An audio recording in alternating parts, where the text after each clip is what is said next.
말씀의 강 바울의 다메섹 경험 시리즈 6번째 강의입니다. 강의 제목은 열심당 신학에 심취한 바울입니다. 바울은 빌립보서 3장 6절에서 열심으로는 교회를 핍박했다 이렇게 말합니다. 열심으로는 이라는 말은 열심에 관해서는 영어로 as to zeal 이렇게 돼요. 열심에 관해서는 교회를 핍박했다. 이게 무슨 뜻일까요? 교회를 박해한 이유가 열심 때문이었다 그런 뜻입니다. 이 열심이란 말은 기술적 용어입니다.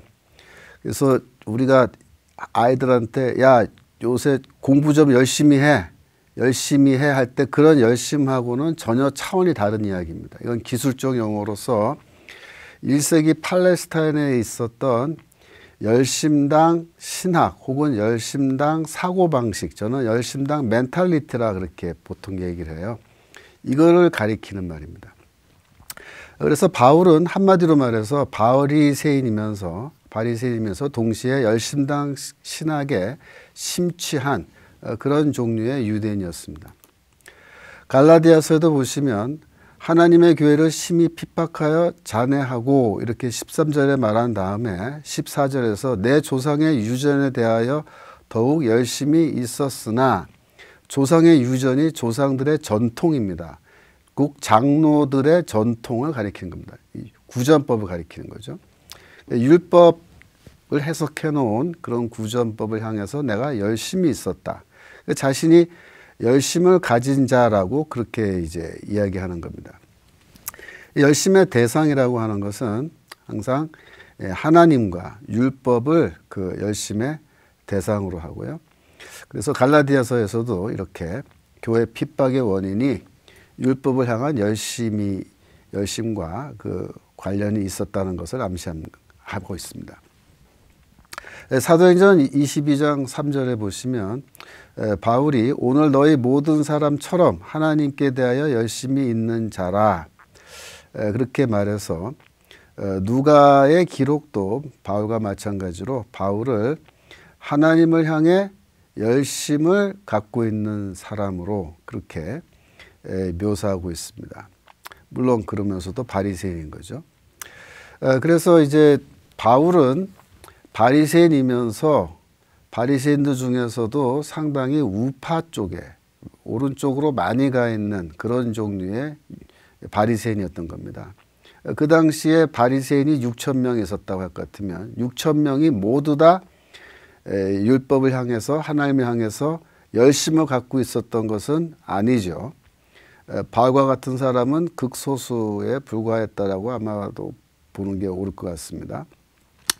그래서 이렇게 생각해 보시면 돼요. 6천 명의 바리새인이 있었는데 그 6천 명이 몽땅 다 다메섹으로 교회를 핍박하러 갔느냐? 안 갔죠. 바울만 갔습니다. 다른 사람들은 안 갔는데 왜 바울만 또 갔느냐? 이유는 뭘까요? 율법을 향한 열심, 하나님을 향한 열심 때문이라고 그렇게 말할 수 있겠습니다. 그렇다면 열심당 신학이란 무엇일까요?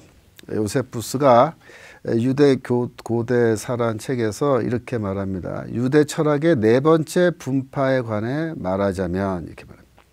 그러니까 그 당시 유대교 안에 네 가지의 철학이 있었다. 요세푸스는 그렇게 말해요. 그래서 바리새파, 사두개파, 에셈파 이게 다 철학인데 네 번째 철학이 또 있다. 그게 뭐냐? 열심당으로 봅니다.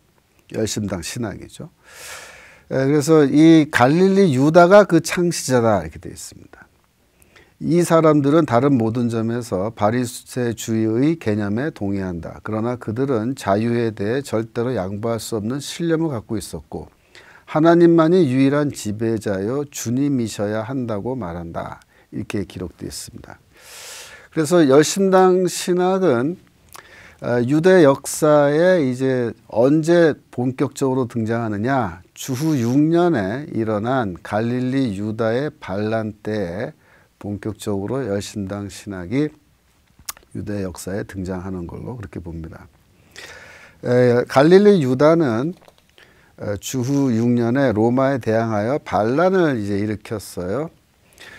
사도행전 5장 37절에 보시면 그 후 호적할 때 갈릴리에 유다가 일어나 백성을 깨어 따르게 하다가 그도 망한즉 이렇게 말하고 있죠. 그래서 이게 갈릴리 유다가 바로 그 동일한 인물입니다. 그래서 이 반란은 인구조사 때문에 이제 발생했습니다. 그럼 인구조사 때문에 왜 반란을 일으키냐? 인구조사는 세금 징수를 위한 준비 단계죠. 그래서 이 반란에 참여한 이 유대인들은 세금 때문에 로마인들이 세금을 거두려고 하니까 반란을 일으킨 겁니다. 그러면 여러분들 생각에 이거는 경제적 이유 때문에 반란을 일으켰구나 생각하실 수 있는데 그렇지 않습니다. 이게 경제적 이유가 아니고 종교적 이유 때문에 반란을 일으킨 겁니다. 마태복음에 보시면 이런 말씀이 있어요. 그러면 당신의 생각에는 어떠한지 우리에게 이루소서. 가이사에게 세금을 바치는 것이 옳으니까 옳지 아니하니까 이렇게 물었는데요. 그 당시에 이 반란을 일으킨 이 갈릴리 유다와 함께 반란을 일으킨 유대인들은 하나님께 성전세를 바치는 것 이외에 로마 황제에게 세금을 바치는 것은 우상숭배다 그렇게 봤습니다. 그래서 예수에게 한 질문, 황제에게 세금 내는 것이 옳으냐 옳지 않느냐 이것이 우상숭배냐 아니냐 그거를 따진 겁니다. 그래서 이 열심당 신학을 갖고 있었던 그런 사람들은 그 당시에 반란 일으킨 사람들은 하나님께만 우리가 충성을 해야 된다. 우리가 하나님께 충성을 하다 보면은 죽을 수도 있는데 죽어도 좋다 이겁니다. 율법을 어기느니 차라리 죽는 게 낫다. 이렇게 생각하는 거죠. 그래서 우리가 로마에게 이제 반란을 일으키면 하나님이 이제 개입해 주셔서 우리를 위해서 싸워 주실 거다, 구원해 주실 거다. 이제 그렇게 생각을 했어요. 이렇게 그 당시에 반란을 일으킨 사람들이 갖고 있었던 그런 사고방식, 멘탈리티가 뭐냐. 그게 바로 열심당 신학이다. 그렇게 말할 수가 있겠습니다. 열심당 신학이 매우 중요하게 생각하는 성경은 민수기 25장입니다. 민수기 25장에 보시면 이스라엘 민족이 출애굽하여 모압 광야에 도달했을 때에 모압에 이 왕이 이제 발락이라고 하는 왕이 있었는데 그 왕이 발람 선지자를 이제 찾아가서 어떻게 하면은 이 이스라엘을 막을 수 있겠느냐 물어요. 근데 유대교 전승에 따르면 그러니까 구약 성경에 없는 이야기죠. 유대교 전승에 따르면 발람이라는 이 선지자가 그들이 우상 숭배하는데 참여하게 하면은 당신이 이길 수 있다. 이렇게 이제 조언을 했다는 거죠. 그래서 모압의 여자들이 와서 이제 이스라엘 남자들을 그 제사에 모압 신을 예배하는 제사에 우상 숭배에 초청을 하는데 거기 따라가서 이제 우상 숭배를 같이 하고 그 음식을 먹고 여인들과 음행을 하는 사건이 벌어지죠. 그래서 하나님이 이제 그 전염병으로 그들을 치시는데 많은 사람들이 24,000명이 막 죽어가는 겁니다. 그래서 이스라엘 회중이 6절에 보시면 회막 문 앞에서 우는 거예요. 살려달라고. 근데 그 와중에 이스라엘 자손 한 사람이 미디안 여인을 데리고 그 자신의 텐트로 들어가는 것을 사람들이 봤습니다. 많은 사람들이 그걸 봤는데 아무도 그거를 말리지 않는데 제사장 아론의 손자 엘르아살의 아들 비느하스라고 하는 이 제사장입니다. 비느하스가 그것을 보고 일어나서 손에 창을 들고 쫓아 들어가서 그 천막에서 그 남녀의 배를 꿰뚫어서 두 사람을 죽여버렸습니다. 그랬더니 전염병이 그치는 그런 일이 벌어진 겁니다. 그렇죠. 8절에 전염병이 그쳤다 이렇게 되어 있죠. 그때 하나님께서 모세에게 뭐라고 얘기하셨냐면 비느하스가 나의 질투심으로 질투하여 그랬습니다. 이 질투라는 말이 바로 열심이라는 단어입니다. 그래서 영어로는 zeal이라고 그렇게 번역을 해놨습니다. 헬라어로는 이제 jealous라고 그러고요. 질투하다라는 동사는 to be jealous, 헬라어로는 젤로라는 동사인데요. 나의 열심으로 열심을 가져 이런 말입니다.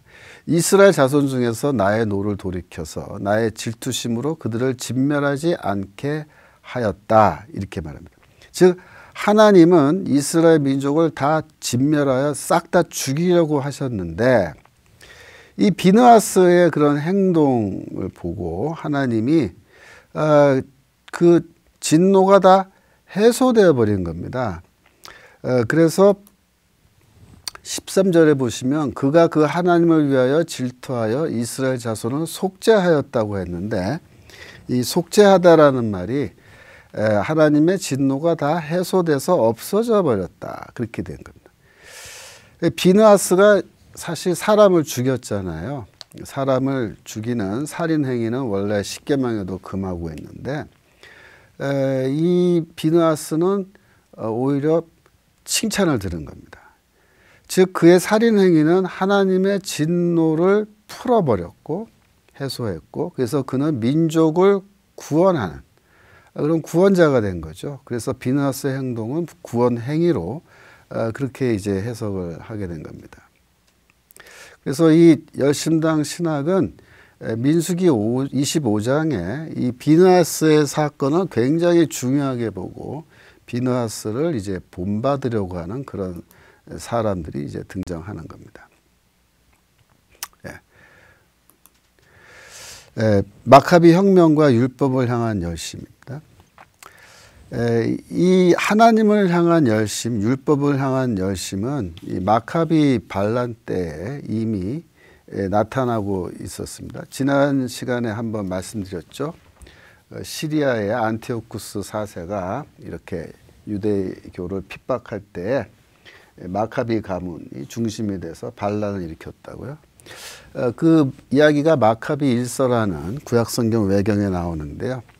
내용을 제가 다 읽지는 않겠습니다. 이야기로 말씀드리면 안티오쿠스 왕이 배교를 강요하면서 각 동네에 관리들을 보내서 이교, 즉 우상 숭배의 그 제사에 참여하게끔 그렇게 이제 강요한 건데요. 모데인이라는 마을에 이제 도착한 겁니다. 근데 그 모데인이라는 마을에 마따디아스라고 하는 이제 제사장의 가문이 있었어요. 그래서 그 마따디아는 그의 아들들과 함께 우리는 절대로 우상 숭배할 수 없다. 율법을 지켜야 된다. 이렇게 결심하고 이제 거부한 겁니다. 그때 이제 어떤 유대인이 나와서 많은 사람이 보는 앞에서 그 제단에 제물을 바치는 우상 숭배 행위를 했어요. 그랬더니 마따디아스가 화가 치밀어 올라서 의분을 참지 못하여 그 사람을 죽여버렸습니다. 이렇게 해서 마따디아는 전에 비느하스가 나오죠. 살루의 아들 지므리를 찔러 죽였을 때처럼, 그러니까 민수기 25장에 나오는 그 죽은 사람이 지므리로 되어 있는 거예요.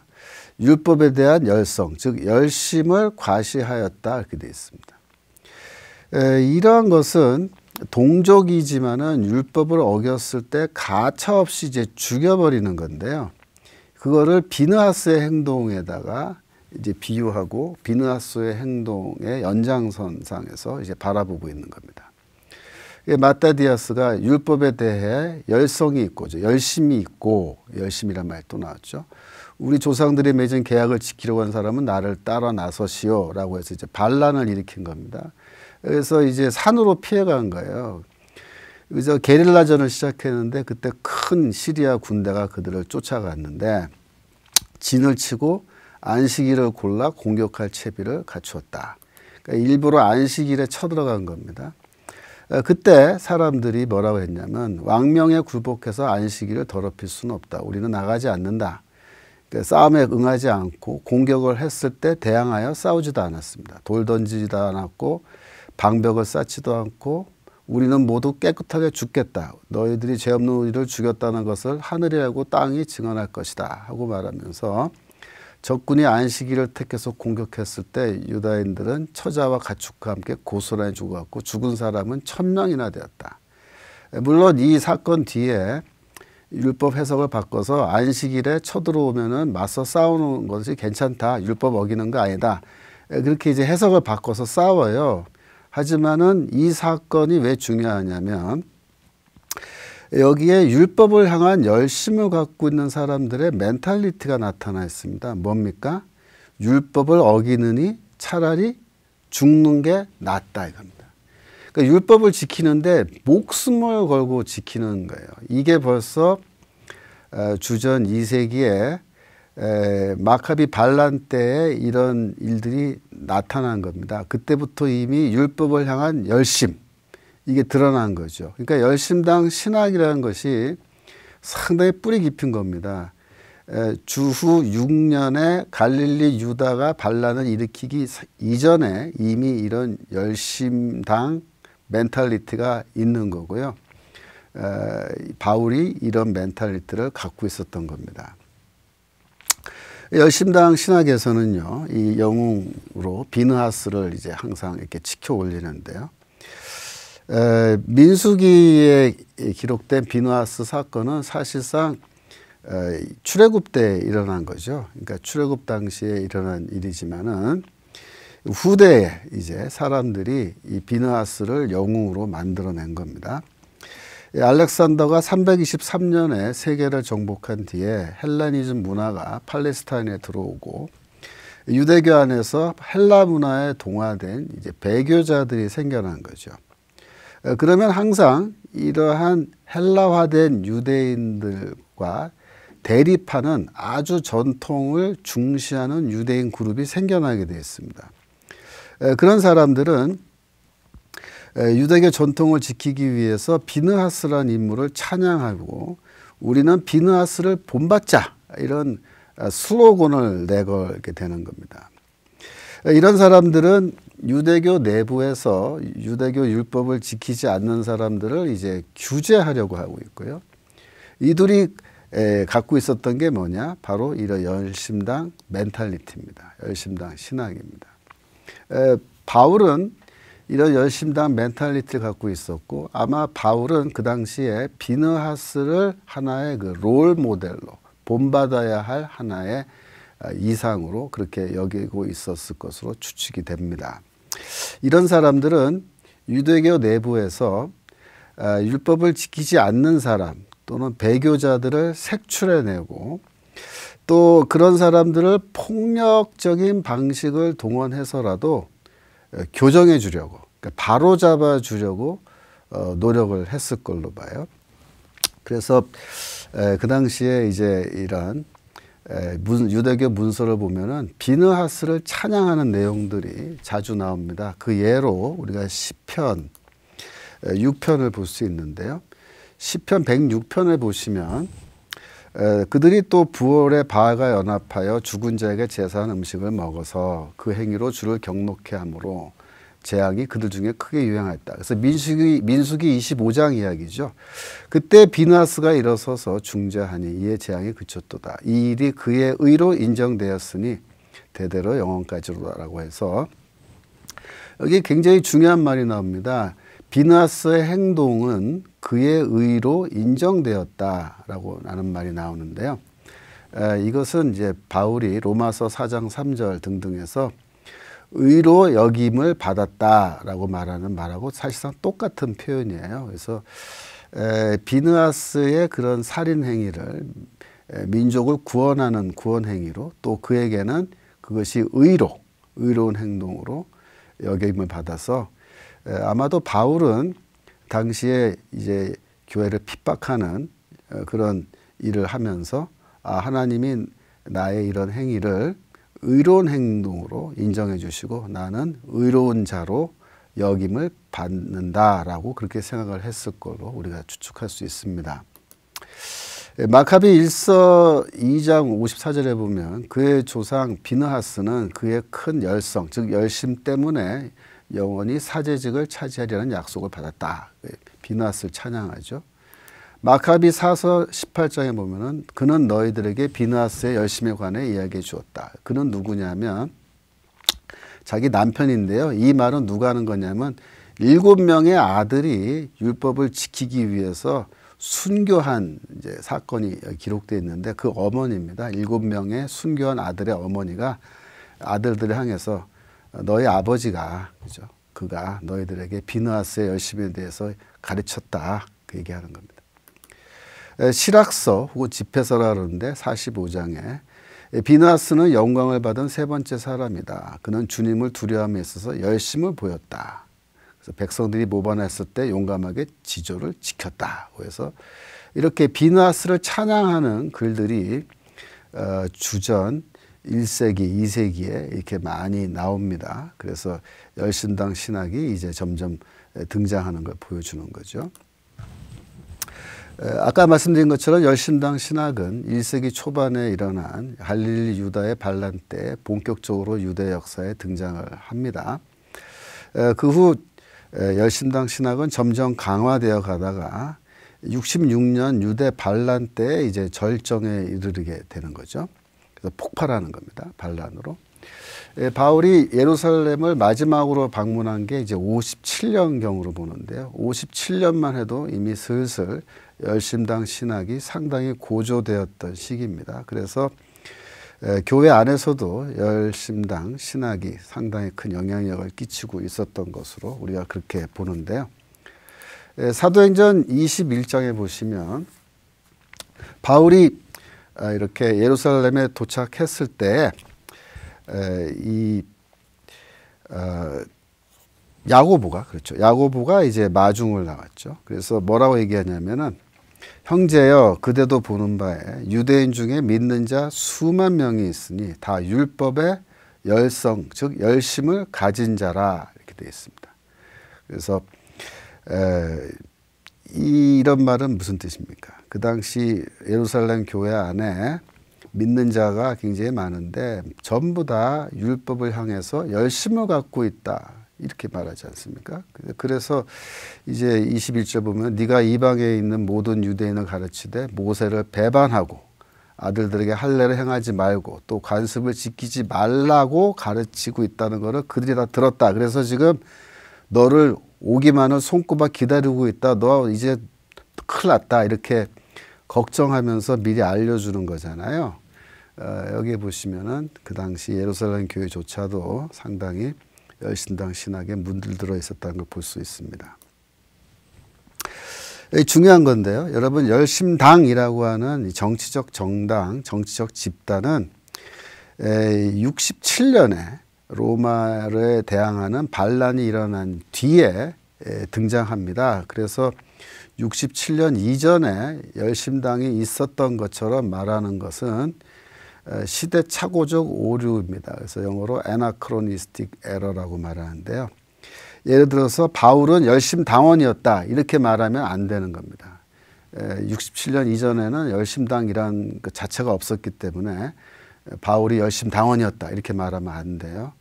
그래서 제가 바울은 열심당 멘탈리티 혹은 열심당 신학에 심취한 자였다 이렇게 말한 겁니다. 왜냐하면 열심당이 67년에 등장하기 이전에 이미 문화적으로 그러한 종류의 멘탈리티는 광범위하게 유포되어 있었기 때문에 그렇습니다. 유대 반란 당시에 열심당이라고 하는 그 정치적 그룹은 반란을 일으킨 뭐 5가지 주동 세력 중에 하나였는데요. 한때는 예루살렘에서 이 실권을 장악합니다만은 다른 반란 세력과 다퉈요. 그래서 뭐 자기들끼리 치고받고 죽이고 막 그렇게 싸우는데요. 실권을 잃어버린 다음에 이제 로마 군대가 예루살렘 포기하기 전에 예루살렘을 탈출해서 떠나버립니다. 그래서 사해 근처에 있는 마사다, 헤롯의 그 별장이 있었던 곳이죠. 그 마사다로 갔습니다. 그래서 이 로마 군대가 예루살렘을 다 함락시킨 뒤에 마사다로 가죠. 그래서 거기서 마지막 항전을 하는데요. 로마 군대가 이제 어렵게 그 산꼭대기에 있는 요새를 함락시키고 이제 올라가는데 올라가 보니까 다 자살해서 자결하고 죽었다. 이제 그렇게 이제 기록이 되어 있습니다. 그래서 이제 열심당이라는 사람들이 그렇게 해서 끝장이 난 겁니다. 마가복음 3장 18절에 보시면 예수의 제자들 리스트가 있는데 거기 보면 가나나인 시몬이란 말이 있습니다. 가나나인이 뭐냐? 헬라어 카나나이오스를 이제 음역한 건데요. 이거는 아람어로 열심을 갖고 있는 자를 헬라어로 이제 음역한 겁니다. 그래서 히브리어로 열심은 킨아라는 단어고요. 열심을 갖다라는 동사는 히브리어로 킨네 이렇게 되어 있고요. 열심을 갖고 있는 자들, 뭐 열심당이라고 번역을 할 수도 있겠습니다만은 67년 이전에는 당은 아니죠. 열심을 갖고 있는 자들은 칸나인 이렇게 되는데요. 아람어로 열심을 갖고 있는 자 단수는 카난입니다. 그래서 이 카난이란 말을 헬라어로 옮겨서 카나나이오스 이렇게 옮긴 건데 그거를 이제 한국말로 옮길 때 가나나인 시몬이라고 이제 옮겨 놓은 겁니다. 그 뜻은 뭘까요? 열심을 갖고 있는 자 시몬 이런 뜻입니다. 그래서 누가복음 6장 15절에 보면 셀롯이라는 시몬이라고 또 이렇게 되어 있어요. 그래서 젤롯은 헬라어 젤로테스를 옮긴 말인데요. 젤로테스는 말 그대로 열심을 가진 자라는 뜻입니다. 그래서 뭐 예전에 열심당원 혹은 젤롯당원 이렇게 번역한 적도 있는데 그거는 이제 아나크로니스틱한 에러가 되기 때문에 그냥 열심을 가진 자 혹은 그냥 셀롯이라는 시몬 이렇게 이제 해놓은 겁니다. 바울과 같이 열심을 갖고 있던 사람들은 목숨을 걸고, 죄송합니다. 걸고 율법을 철저하게 지키려고 이제 애썼습니다. 그들은 자신들은 물론 이제 율법을 잘 지키는 거죠. 하지만 거기서 끝나는 게 아니라 다른 유대인들도 율법을 잘 지키게 만들기 위해서 애를 쓴 거죠. 그들 중에 이제 과격한 사람들은 유대 사회 안에서 일종의 종교 경찰의 역할을 했습니다. 그래서 그들은 이방인들을 거룩한 땅에서 몰아내는 것도 중요하지만 유대교를 내부로부터 더럽히는 이러한 사람들, 배교자들을 색출해서 그들을 교정하고 제거하는 자체 정화운동에도 관심을 갖고 있었는데 바울이 바로 그러한 종류의 유대인이었던 거죠. 제가 그래서 이 다음 강의 때는 이 점에 대해서 좀 더 자세히 설명드리도록 하겠습니다. 오늘 강의를 정리하면요. 바울은 자신이 교회를 핍박한 이유가 열심 때문이었다 이렇게 말하고요. 열심당 신학이라는 게 있다 그랬죠. 열심당 신학은 민수기 25장의 사건을 중요하게 생각해서 비느하스를 롤 모델로 보고요. 이러한 열심당 신학은 마카비 혁명 때 이미 그러한 드러나기 시작하고요. 그 다음에 주전 6년에 일어난 갈릴리 유다의 반란 때 이제 본격적으로 유대 역사에 등장한다고 말씀드렸습니다. 그래서 열심당과 열심당 신학은 구분을 해야 된다 말씀드렸습니다. 이제 바울이 다메섹으로 간 이유가 부분적으로 밝혀졌습니다. 이제 열심 때문에 교회를 핍박했고 열심 때문에 갔는데요. 다음 시간에는 더 구체적으로 바울이 다메섹으로 교회를 핍박하러 갔는데 더 구체적인 이유는 무엇일까 우리가 한번 살펴본데요. 그래서 다음 강의는 바울이 다메섹으로 간 까닭은 이란 제목으로 제가 강의하도록 하겠습니다. 감사합니다. 오늘 여기까지 하겠습니다.